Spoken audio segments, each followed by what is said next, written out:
మీ తాకట్టు బంగారాన్ని విడిపించిన 30 నిమిషాల్లో క్యాష్ ఇవ్వబడును. కొమ్మూరి గోల్డ్.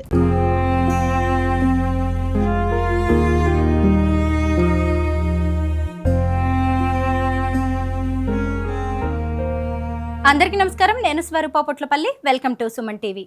దివంగత మాజీ ఎమ్మెల్యే, తెలంగాణ ఉద్యమకారుడు పెద్ది సుదర్శన్ రెడ్డి విగ్రహాన్ని అధికారులు తొలగించడంతో నర్సంపేట పట్టణంలో తీవ్ర ఉద్రిక్తత చోటు చేసుకుంది. నర్సంపేట మెడికల్ కాలేజీ సమీపంలో ఇటీవల ఏర్పాటు చేసిన సుదర్శన్ రెడ్డి విగ్రహాన్ని తెల్లవారుజామున సుమారు 3:30 గంటల సమయంలో భారీ పోలీస్ బందోబస్తు మధ్య మున్సిపల్ రెవెన్యూ అధికారులు తొలగించారు. క్రేన్ల సహాయంతో విగ్రహాన్ని తొలగించడమే కాకుండా విగ్రహం ప్రతిష్ఠించిన సిమెంట్ గద్దెను కూడా పూర్తిగా కూల్చివేశారు. గుండె నొప్పితో హైదరాబాద్లో ట్రీట్మెంట్ తీసుకుంటూ సుదర్శన్ రెడ్డి ఇటీవల కన్ను మూసిన విషయం తెలిసిందే. ప్రస్తుతం జూమ్ లైన్లో పెద్ది సుదర్శన్ రెడ్డి గారి సతీమణి, మాజీ జెడ్పీటీసీ అయిన పెద్ది స్వప్న గారు లైన్లో రెడీగా ఉన్నారు. వారితో మాట్లాడదాం. నమస్తే స్వప్న గారు. స్వప్న గారు, ఇటీవలే పెద్ది సుదర్శన్ రెడ్డి గారి విగ్రహాన్ని ఏర్పాటు చేశారు కదా, ఇంత సీక్రెట్ గా తెల్లవారుజామున హడావుడిగా అధికారులు విగ్రహాన్ని కూల్చివేయాల్సిన పరిస్థితులు ఎందుకు వచ్చాయి? ఏం జరిగిందో చెప్పండి. ఆయన అభిమాని ఒక ఆయన ఉంటారు నర్సంపేటలో, విద్యాసాగర్ గారని. ఆయన ఒక ప్రైవేట్ ల్యాండ్, అంటే ఇది గవర్నమెంట్ మెడికల్ కాలేజ్ ల్యాండ్ కూడా కాదండి, అది ఒక ప్రైవేట్ ల్యాండ్. ప్రైవేట్ ల్యాండ్లో ఆ సార్ అభిమానంతో ఒక విగ్రహం, మా సార్ విగ్రహాన్ని తెచ్చి ప్రతిష్ఠించినప్పటి నుంచి వాళ్ళు మళ్ళీ తొలగించడం, మా వాళ్ళు గొడవ పెట్టడం, ఇదంతా జరిగిపోయింది. కానీ రాత్రి నైట్ 3:30కి హుటాహుట్న ఒక 1500 మంది పోలీసులను నర్సంపేటకు దించి మా కార్యకర్తలు, అనుచరులను, మా క్యాడర్ మొత్తం అన్ని పోలీస్ స్టేషన్ల అరెస్ట్ చేయించేసి రాత్రే ఆయన విగ్రహాన్ని తొలగించాలన్నమాట, ఇక్కడ లోకల్ ఎమ్మెల్యే గారు. దానికి బలమైన కారణం ఏంటంటే, ఇవాళ లోకల్ ఎమ్మెల్యే మాధవరెడ్డి గారి బర్త్డే. ఆయన బర్త్డే రోజు ఈ పెద్ది సుదర్శన్ రెడ్డి గారి విగ్రహం అక్కడ ఉండొద్దు, తొలగించాలి. ఆయన అమెరికా వెళ్ళుండే ఆ మధ్య. నేను అమెరికా నుంచి వచ్చేసరికి ఆ విగ్రహం ఉండొద్దు, ఇక్కడ నుంచి తొలగించాలని వాళ్ళకు ఆదేశాలు జారీ చేసిండు. నిన్న కాక మొన్న రేవంత్ రెడ్డి గారు మన పక్క కాన్స్టిట్యున్సీకి వచ్చి విజిట్ చేసిపోయిండు. మరి అప్పుడు రేవంత్ రెడ్డి గారు వీళ్ళు మాట్లాడుకొని పలానా రోజు విగ్రహం తొలగిద్దాం అనుకున్నారు కావచ్చు. రాత్రి 3:30కి విగ్రహాన్ని హుటాహుటిన తొలగించిందండి. ప్రత్యర్థులుగా వాళ్ళ మధ్య గొడవలు, వివాదాలు అనేవి ఉంటూనే ఉంటాయి. విమర్శలు, ప్రతి విమర్శలు, ఆరోపణలు కూడా కామన్ గా వస్తూ ఉంటాయి. కానీ ఇప్పుడు పెద్ది సుదర్శన్ రెడ్డి గారు చనిపోయారు, శత్రువు చనిపోయినా కానీ మనం బాధపడుతూ ఉంటాం. అలాంటిది మాధవరెడ్డి గారి బర్త్డే సందర్భంగా ఆయన విగ్రహాన్ని తొలగించడం ఏంటి? సుదర్శన్ రెడ్డి గారి మీద గతంలో ఏదైనా వ్యక్తిగత వివాదాలు కానీ, కోపం, ద్వేషం లాంటివి ఏవైనా ఉన్నాయా? లేవండి. ఎప్పుడు కూడా రాజకీయంగా మాధవరెడ్డి గారి అవినీతి ఆరోపణలు నిత్యం మా సారు వెలికితీస్తూ ఉండేది. ఒక మాధవరెడ్డి గారి అరాచకాలు మాత్రమే కాకుండా రాష్ట్రంలో ఉన్న రాష్ట్ర ప్రభుత్వం చేసిన స్కాములు అవన్నీ కూడా నిత్యం పోరాటం చేసే వ్యక్తి మా సారు. ఇప్పుడు సివిల్ సప్లై స్కామ్ కానివ్వండి, ఇంక ఇతర స్కాములు కానివ్వండి, అవన్నీ ఆధారాలతో సహా కోట్ల వేసి వాటి కోసం కొట్లాడుతున్న వ్యక్తి పెద్ది సుదర్శన్ రెడ్డి గారు. అలాంటి క్రమంలో ప్రభుత్వం తీవ్రమైన ఒత్తిడి గురి చేసింది. మా సార్ బ్రతుకున్నప్పుడు కూడా ఒత్తిడి గురి చేసి చాలా అరాచకాలు అవన్నీ చేసినా కూడా ఆ ఒత్తిడిలో భాగంగా మా అదృష్టం బాలేక మా సార్ జరిగిపోయారు. ఆయన జరిగిపోయినాక కూడా చనిపోయిన వ్యక్తి మీద కూడా వీళ్ళు కక్ష సాధిస్తున్నారు. అంటే పెద్ది సుదర్శన్ రెడ్డి గారి ఆనవాళ్ళు లేకుండా చేయాలా, ఇంకా మా క్యాడర్ని భయపెట్టాలా, కార్యకర్తలను భయపెట్టాలా, ఇంకోసారి ఎవరు ఈ రోడ్ల మీదకి రాకుండా ఉండడానికి. ఇప్పుడు ఇక్కడ నేను ఒక్కడినే ఎమ్మెల్యే, పవర్ నా చేతిలో ఉన్నది అని ఆయన చూపెట్టుకోవడానికి చేసే ప్రయత్నాలు ఇవన్నీ. గతంలో సుదర్శన్ రెడ్డి గారు బతికున్నప్పుడు కూడా ఇలాంటివి ఏమైనా జరిగాయా? అంటే తన పవర్ చూపించడానికి, తన పెత్తనాన్ని చూపించడానికి ఎమ్మెల్యే గారు ఎప్పుడైనా ప్రయత్నించేవారా? ఇప్పుడు ఇంత ప్రయత్నాలు జరగలే, కానీ మా దగ్గర ఉన్న మా కార్యకర్తలను పోలీస్ స్టేషన్ తీసుకుపోవడాలు, బెదిరియడాలు, కొట్టడాలు ఇవన్నీ నిత్యం జరుగుతూనే ఉండేదండి. సార్ మళ్ళా ఏసీబీలతోటి, సీఎల్తో మాట్లాడి మన కార్యకర్తలను ఈడిపియడం అవి ఇవన్నీ జరుగుతూనే ఉండేది. కానీ ఇంత పెద్ద ఎత్తున పోలీసు వాళ్ళని తీసుకొచ్చి ఇంత అరాచకం అయితే ఎప్పుడు చేయలేదు. ఆయన లేరు కాబట్టి ఇప్పుడు అడిగేటోళ్ళు ఎవరు లేరు అనే ధైర్యంతో ఇన్ని అరాచకాలు చేస్తారు వాళ్ళైతే. అని ఏర్పాటు చేసింది ఒక ప్రైవేట్ వ్యక్తి ఇచ్చిన ల్యాండ్లో అని మీరు చెప్తున్నారు, కానీ అధికారులేమో అది ప్రభుత్వ అసైన్డ్ భూమి అంటున్నారు. ఇంతకీ ఆ భూమి ఏంటి, ఆ వివాదం ఏంటో చెప్పగలరా? నర్సంపేట ఒక బాగా ఓల్డ్ సిటీ అండి. అది నర్సంపేట ప్రాంతము సిటీగా విస్తీర్ణం చెందాలంటే నర్సంపేట పట్టణంలో 75% ల్యాండ్ అంతా అసైన్ ల్యాండే ఉంటుందండి. ఇది ఒక 15-20 సంవత్సరాల నుంచి జరుగుతూ ఉన్నది. అసైన్ ల్యాండ్కు సంబంధించిన వాళ్ళు ఎవరైతే ఉంటారో వాళ్ళు ప్రైవేటు వ్యక్తులకు అమ్ముకుంటే ప్రైవేటు వ్యక్తులు వెంచర్ చేసి బిల్డింగ్స్ కడతా ఉంటారు. సిటీ అనేది పెరిగింది, ఖానాపూర్ రోడ్డు వరకు సిటీ పెరిగింది. ఆ సిటీ పెరిగిన ల్యాండ్ అంతా కూడా అసైన్ ల్యాండే. కానీ ఇప్పుడు ఈయన మా సారు విగ్రహం అసైన్ ల్యాండ్లో ఉన్నదని ప్రభుత్వ అధికారులు చెప్తున్నారు, కానీ అది తప్పండి. అదొక ప్రైవేటుకు సంబంధించిన వ్యక్తి. కొమురమ్మ అనే ఒక మహిళ, ఆమె ఉద్దేశం మా సార్ మీద ఉన్న అభిమానంతో ఆమె విద్యాసాగర్ రెడ్డి సార్ గారికి ఇచ్చేస్తుంది. పెద్దిసూసి రెడ్డి గారి విగ్రహం పెట్టండి, సార్ మాకు చాలా హెల్ప్ చేసిండు అని ఆమె ఇస్తే ఆ ప్రైవేట్ ల్యాండ్లో పెట్టాం, కానీ అది ప్రభుత్వానికి సంబంధించిన భూమి కాదండి. వందలాది మంది పోలీసుల్ని ఇప్పుడు నర్సంపేటలో మోహరించారు. అక్కడ పరిస్థితి ఎలా ఉందండి? మార్నింగ్ 5:30కి వచ్చిందండి. లేవ ముందుకే 2-3 బస్సులు వచ్చినాయి, మూడు బస్సులు వచ్చినాయి. బస్సులో ఉన్న మొత్తం పోలీసులు అందరూ కింది దిగినారు. దిగి మా ఇంట్లోకి ఎవరు రానియకుండా మా ఇంటి ముందు మొత్తం పోలీసు మొత్తం అష్టదిగ్బంధం చేసిండు. మా ఇంట్లోకి పాలు కూరగాయలు కూడా రానివ్వలేదు మార్నింగ్ అసలు. అంటే ఈసారి జరిగిపోయినాక కార్యకర్తలు మహిళలందరూ ఫ్లోటింగ్ డైలీ ఉంటుంది అన్నమాట. ఇక్కడ ఎవరిని రానియకుండా ఎవరు పెద్దిసూసి రెడ్డి ఇంటి లోపలికి వెళ్ళొద్దని మొత్తం ఆ రోడ్డు నుంచి చివరి వరకు మొత్తం అష్టదిగ్బంధం చేసి ఇప్పటి వరకు కూడా పోలీసు వాళ్ళు ఇంకా మా ఇంటి చుట్టే పహారా కాస్తున్నారండి. స్వప్న గారు, సుదర్శన్ రెడ్డి గారి ఆరోగ్యం బాలేనప్పుడు, ఆయన హాస్పిటల్లో ట్రీట్మెంట్ తీసుకుంటున్నప్పుడు కేసీఆర్ గారి దగ్గర నుంచి మొదలుపెట్టి కేటీఆర్ గారు, హరీష్ రావు గారు, ఇంకా ఎంతోమంది పెద్ద పెద్ద బీఆర్ఎస్ నేతలు మీతో ఉన్నారు. అలాగే ఆయన కర్మకు కూడా ఎంతో మంది అటెండ్ అయ్యారు. వందలాది మంది కార్యకర్తలు ఈ రోజు కూడా మీ వెంటే ఉన్నారు. అయితే ఈ విగ్రహం తొలగింపు తర్వాత ఎవరైనా బీఆర్ఎస్ అగ్రనేతలు మీతో మాట్లాడారా? వాళ్ళ స్పందన ఏంటి? అందరూ ఖండించిందండి. మా స్టేట్ పార్టీ మొత్తము తీవ్రంగా ఖండించిందండి. పెద్ది చాలా మంచి నాయకుడు, అంత పెద్ద ఉద్యమకారుడు పోయిన బాధలో మేముంటే ఆయన విగ్రహాన్ని తొలగించి వీళ్ళే ఆనందాన్ని పొందుతారని మా స్టేట్ పార్టీ మొత్తము తీవ్రంగా ఖండించిందండి. అసలు మా కుటుంబం ఎంత బాధపడుతూ మేము శోకంలో ఉన్నామో మా స్టేట్ పార్టీ కూడా తీవ్ర విషాదవదంతో ఉన్నారు. వాళ్ళు తీవ్రంగా ఖండించిందండి. విగ్రహం ఏర్పాటు చేస్తున్నప్పుడే ఎవరు అపోజ్ చేయలేదా ఇది ప్రభుత్వ భూమి, అసైన్డ్ ల్యాండ్ అని? ఆ విగ్రహం పెట్టిన ల్యాండ్ అయితే ఉన్నాడు కదా విద్యాసాగర్ రెడ్డి గారు, వాళ్ళ ఫాదర్ విగ్రహం పెట్టుకుని ఉంటే ఇంత గొడవ జరగపోతుండే అండి. ఇది కేవలం పెద్ది సుదర్శన్ రెడ్డి గారి విగ్రహం అని వీళ్ళు ఇంత పెద్ద గొడవ చేస్తున్నారండి. ఇప్పుడు మా గ్రామాలలో ఇంట్లో ఎవరైనా ముసలోళ్ళు ఎవరైనా చనిపోతే మా వ్యవసాయ భూమిలోనే పెట్టుకుంటాం జనరల్గా. అట్లా పెట్టుకొని ఆ వ్యవసాయ భూమిలోనే అంత్యక్రియలు చేసినాక మనం సమాధులు కట్టడం జరుగుతుంది. ఇది కూడా గట్లనే ఒక ప్రైవేట్ ల్యాండ్లో ఆయన విగ్రహం పెట్టుకున్నాం. అంత మాత్రాన దీన్ని ఎందుకు ఇంత గొడవ చేస్తున్నారు వాళ్ళు? అసలు మిమ్మల్ని ఎవరైనా హెచ్చరించడం కానీ బెదిరించడం లాంటివి జరిగాయా? నేను ఇక్కడ ఏం ఒంటరిగా లేనండి. నా చుట్టూ చాలా మంది కార్యకర్తలు, మహిళలు, మా సొంత ఊరు ఇక్కడే కదా. 25 సంవత్సరాలు 30 సంవత్సరాల నుంచి ఆయనకి ఇక్కడ అటాచ్మెంట్, వీళ్ళందరూ నాతో ఉన్నారు. బహుశా మాకు ఇక్కడ ఉన్న ఎమ్మెల్యే గారికి క్రిమినల్ బ్యాక్గ్రౌండ్ ఉంది, అది అందరికీ తెలిసిన సత్యమే. ఇక ముందు బెదిరించి, అంటే ఇప్పుడు ఇంతమంది పోలీసులను పంపించి బెదిరించిల్లు ఎలాగో, ఇక ముందు కూడా బెదిరింపులు అరాచకాలు చాలా ఉంటాయని మేము అనుకుంటున్నాం. ఆయన ఎన్ని బెదిరింపులు చేసినా, ఎన్ని అరాచకాలు చేసినా అవన్నీ మేము ఎదుర్కొంటాం. మా కార్యకర్తలు, మా క్యాడర్కు ఎట్లాంటి హాని జరిగినా మేము అస్సలే ఊరుకునేది లేదు. మా వెనకాల కేసీఆర్ గారు ఉన్నారు, మా వెనకాల స్టేట్ పార్టీ ఉన్నది, మా బీఆర్ఎస్ పార్టీ.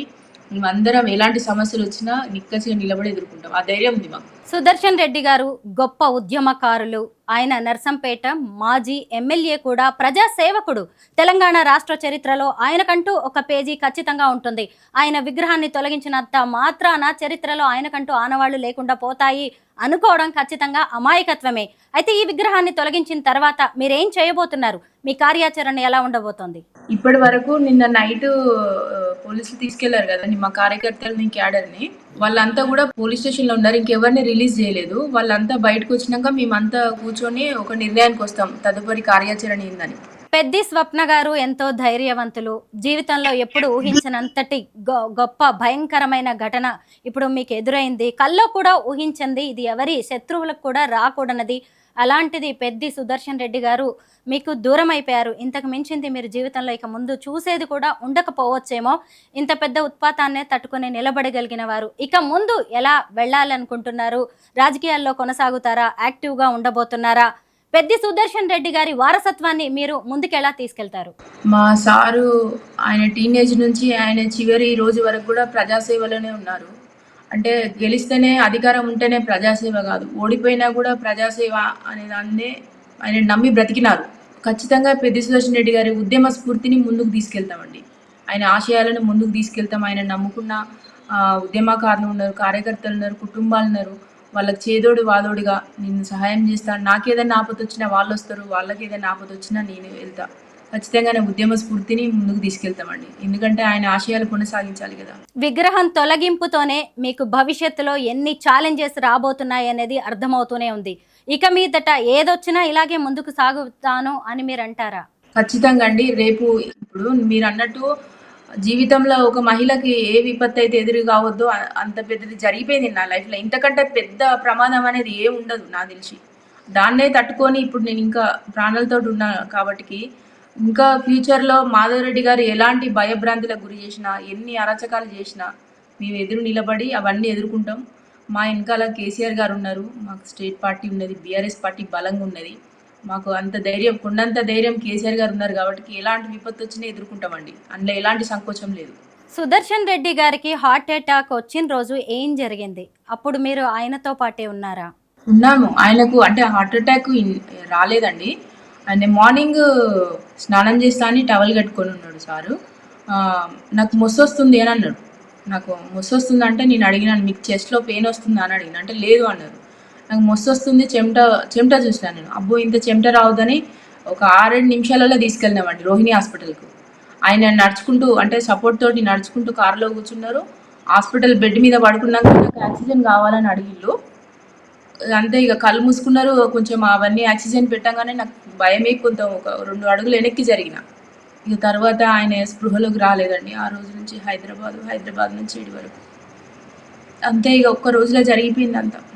ఎప్పుడైనా సుదర్శన్ రెడ్డి గారు చెప్పేవారా, నా వారసత్వాన్ని నువ్వు ఇలా ముందుకు తీసుకెళ్ళాలి, మనం రాజకీయాల్లో ఇలా ఉండాలి, కేసీఆర్తో మనం ఇలా ముందుకు వెళ్లాల్సి ఉంటుంది అని ఎప్పుడైనా మీరు మాటల్లో మాట్లాడుతూ ఉండేవారా? ఆయన చెప్పేవారా మీకు? మాకు ఎప్పుడు ఏం చెప్తా ఉండేనంటే, మనం పబ్లిక్ సర్వీస్లో ఉన్నాము, మనము ఎలాంటి సిచ్యువేషన్లో ఉన్నా మన కోసం ఎదురు చూసేటోళ్ళు ఉంటారు, మన కోసము మన సహాయం కోసం ఎదురు చూసేటోళ్ళు ఉంటారు. మనం వాళ్ళని వదిలిపెట్టద్దు. ఎప్పుడు వాళ్ళు అడిగిన వెంటనే మనం సహాయం చేస్తూ ఉండాలి.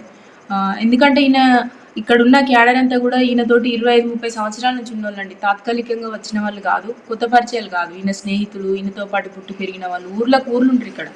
వాళ్ళందరికీ ఎలాంటి సహాయం కావాలన్నా కూడా మనం ముందుకెళ్ళి చేయాలి. ఎప్పుడు కూడా ప్రజాసేవను వదులుకోవద్దు. ప్రజాసేవ చేయడం అనేది అది ఒక అదృష్టంగా భావించి ముందుకెళ్ళాలమ్మా అని చెప్పేది. సుదర్శన్ రెడ్డి గారిని దగ్గర నుంచి చూసి ఎంతో ఇష్టపడి ప్రేమ పెళ్లి చేసుకున్నారు మీరు. కలకాలం కలిసి ఉండాల్సిన వాళ్ళు ఆయన అర్ధాంతరంగా వెళ్ళిపోయారు. ఇప్పుడు మీరు ఒంటరిగా నిలబడ్డారు. 2 పిల్లలు, కుటుంబ బాధ్యతలు, వీటన్నిటికీ మించి బీఆర్ఎస్ క్యాడర్ బాధ్యత కూడా మీ మీదే ఉంది. మిమ్మల్ని మీరు నిలబెట్టుకోవడానికి ఎలా ప్రయత్నిస్తున్నారు స్వప్న గారు? ఇక ఇప్పుడు ప్రస్తుతానికి మా ఆయన ఇంకా మా సారు అస్థికలు ఇంకా మేము భద్రాచలం కూడా పోలేదండి. మేము ఇంకా ఆ దుఃఖ సాగరంలోనే ఉన్నాం. మేము ఇంకా మా ఫ్యామిలీ అంతా షాక్లో ఉందండి. అసలు ఆయన లేరు అనేదాన్ని మేము ఇంకా కరెక్ట్గా జీర్ణించుకోలేకపోతున్నాము. అలాంటి వాటి మధ్య మేము ఒక ఏడుపులో, ఒక బాధలో మా ఇల్లు పట్టుకొని మేము ఏడుస్తుంటా ఉంటే వీళ్ళందరూ ఇలాంటి గొడవలు ఇవన్నీ చేయడం కూడా మేము తీవ్రంగా బాధపడతా ఉన్నాం. ఈ విషయాలు ఆయన విగ్రహాన్ని తొలగించడం అనేది మమ్మల్ని బాగా కలిసివేసిందండి. విగ్రహాన్ని తొలగించిన వాళ్ళకి ఈ సందర్భంగా మీరేమైనా చెప్పాలనుకుంటున్నారా స్వప్న గారు? నర్సంపేట ప్రాంతంలో 1996, 97 ఈ ప్రాంతం నిత్యం కొట్టుకోవడాలు, మర్డర్ చేయడాలు అప్పటి రాజకీయం అండి ఇది. మాధవరెడ్డి గారు ఇట్లా హత్య రాజకీయాలు ఇవన్నీ ప్రోత్సహించేది ఎదిగిన వ్యక్తి ఆయన. పెద్ది సుదర్శన్ రెడ్డి గారేమో ఉద్యమ నేపథ్యం కలిగిన వ్యక్తి. అనగారిక వర్గాలకు ఆయన బాసటగా ఆయన సహాయం చేసే విధంగా నిలబడిన వ్యక్తి పెద్ది సుదర్శన్ రెడ్డి గారు. ఇదే వీళ్ళిద్దరి మధ్య ఉన్న వేరియేషన్. ఇప్పుడు ఎంతైనా వైలెన్స్ కోరుకునే నాయకుడు మాధవరెడ్డి గారు కాబట్టి ఈ విగ్రహ తొలగింపులో భాగంగా ఇంతమంది పోలీసు వాళ్ళని పెడితే వీళ్ళందరూ భయపడతారు అని అనుకున్నాను. కానీ మా సారు అట్లా రక్తాలు పారిన ప్రాంతంలో సస్యశ్యామలం చేసి గోదావరి నీళ్లు పారించి ఎలాంటి గొడవలు, ఎలాంటి హత్యలు లేకుండా 10 సంవత్సరాల నుంచి ఈ ప్రాంతం అందరు నిద్రపోతున్నారండి. పల్లెల్లో వ్యవసాయం చేసుకొని సుభిక్షంగా ఉన్న ప్రాంతంలో ఈరోజు మాధవరెడ్డి గారు విగ్రహాన్ని తొలగించి మళ్ళీ హత్య రాజకీయాలు, మళ్ళీ కొట్టుకోవడాలు, గ్రూప్ తగాదాలను క్రియేట్ చేసే విధంగా అంటే ప్రోత్సహించే విధంగా మాధవరెడ్డి గారు ప్రయత్నం చేస్తున్నారు. అలాంటి ప్రయత్నంలో భాగంగా విగ్రహాన్ని తొలగించే కుటిల రాజకీయాలు ఏదైతే మాధవరెడ్డి గారు చేస్తారో వాళ్ళకు నేను స్పష్టంగా చెప్తా ఉన్నాను, మీరు ఎన్ని కుటిల రాజకీయాలు చేసినా, మీరు 2000 మంది పోలీసులను తీసుకొచ్చినా, ఎన్ని చేసినా కూడా మా సార్ విగ్రహాన్ని, పెద్ది సుదర్శన్ రెడ్డి గారి విగ్రహాన్ని మళ్ళా ఆ ప్లేస్లో మేము ఖచ్చితంగా పునఃప్రతిష్ఠించే వరకు మా పోరాటం అనేది ఆగదండి. మాధవరెడ్డి గారు సిట్టింగ్ ఎమ్మెల్యే, కాంగ్రెస్ పార్టీ అధికారంలో ఉంది. ఇటు చూస్తే మీ బీఆర్ఎస్ పార్టీ కూడా అధికారంలో లేదు. ఇప్పుడు పెద్ది సుదర్శన్ రెడ్డి గారు కూడా మన మధ్యలో లేరు. మీరు ఒంటరి మహిళ, మీ మీద ఎన్నో బరువులు బాధ్యతలు ఉన్నాయి, అంతులేని బాధతో మీరున్నారు. అలాంటిది అధికార పార్టీ ఎమ్మెల్యేతో ఒంటరి పోరాటం చేయడానికి మీరు సిద్ధంగానే ఉన్నారా? ఒంటరి కాదండి, ఎందుకంటే బీఆర్ఎస్ పార్టీ అండ ఉంది నాకు. ఎందుకంటే సారు పార్టీ పుట్టినప్పటి నుంచి జెండా మోసి ఆయన తుదిశ్వాస విడిచే వరకు పార్టీలోనే ఉన్నారండి. పార్టీ మాకు కొండంత అండ ఉంది. నేను ఒంటరినని అనుకోవట్లేదు, నాకు ధైర్యంగా పార్టీ ఉన్నది. పార్టీ అండదండలున్నాయి, నర్సంపేట నియోజకవర్గ ప్రజల అండదండలున్నాయి. ముఖ్యంగా వీళ్ళందరి ధైర్యంతో ముందుకు సాగుతామండి. రేపు ఏ గొడవ జరిగినా, ఎలాంటి అరాచకాలు జరిగినా, ఆఖరికి నా ప్రాణం మీదకి వచ్చినా కూడా పోరాడతామండి. ఎందుకంటే ప్రజల్ని మనం వదులుకోలేము కదా. మీ ఫైటింగ్ స్పిరిట్కి ఖచ్చితంగా హ్యాట్స్ ఆఫ్ చెప్తున్నాం మేము, స్వప్న గారు. అయితే మీరు ఈ విగ్రహాన్ని తొలగించిన తర్వాత, గద్దెని కూల్చివేసిన తర్వాత, మీ ఇంట్లోని ఒక విగ్రహాన్ని పట్టుకొని సుదర్శన్ రెడ్డి గారిది విలపించడం ప్రతి ఒక్కళ్ళని కూడా కంటతడి పట్టింది. ఆ వీడియో చూసి నాకు కూడా చాలా బాధగా అనిపించిందండి. ఆ విగ్రహం గురించి చెప్తారా? మీ పక్కన ఉన్నది అదేనా? 2001 ఉద్యమకారులు సార్ జరిగిపోయినాక 5వ రోజు తీసుకొచ్చిందండి.